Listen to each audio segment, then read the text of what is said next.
Yet there will be people in the world who think that even if you learn martial arts, this will not prove useful when a real need arises.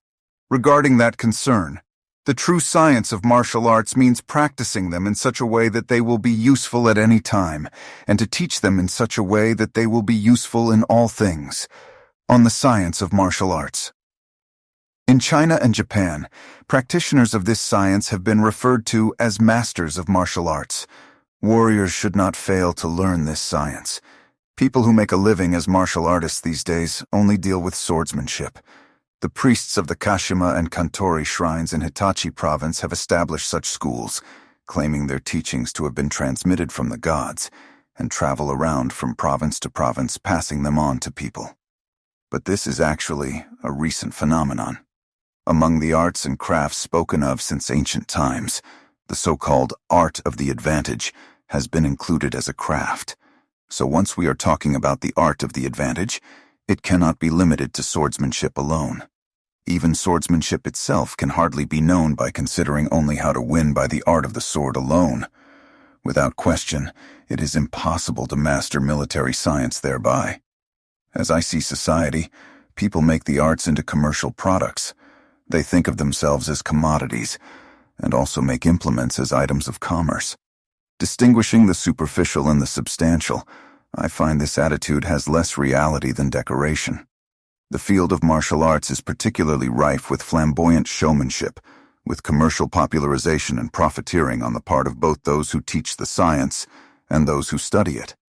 The result of this must be, as someone said, that amateuristic martial arts are a source of serious wounds.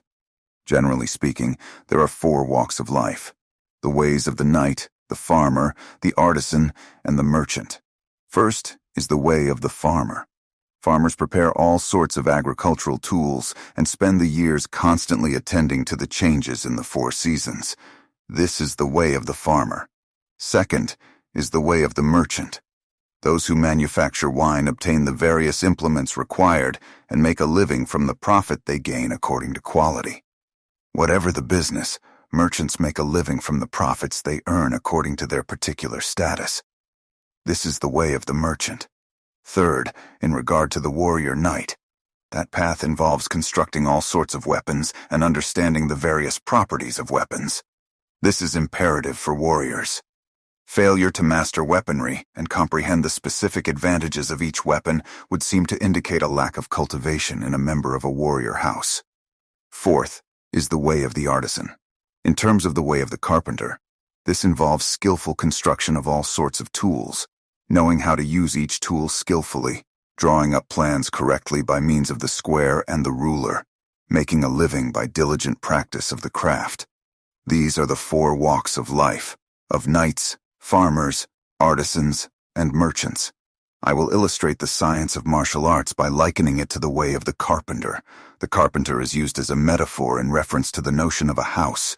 We speak of aristocratic houses, military houses, houses of the arts.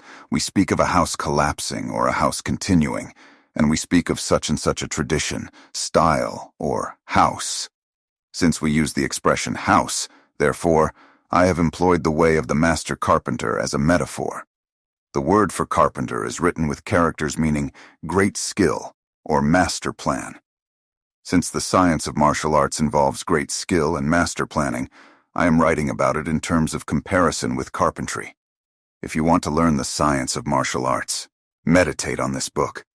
Let the teacher be the needle. Let the student be the thread, and practice unremittingly.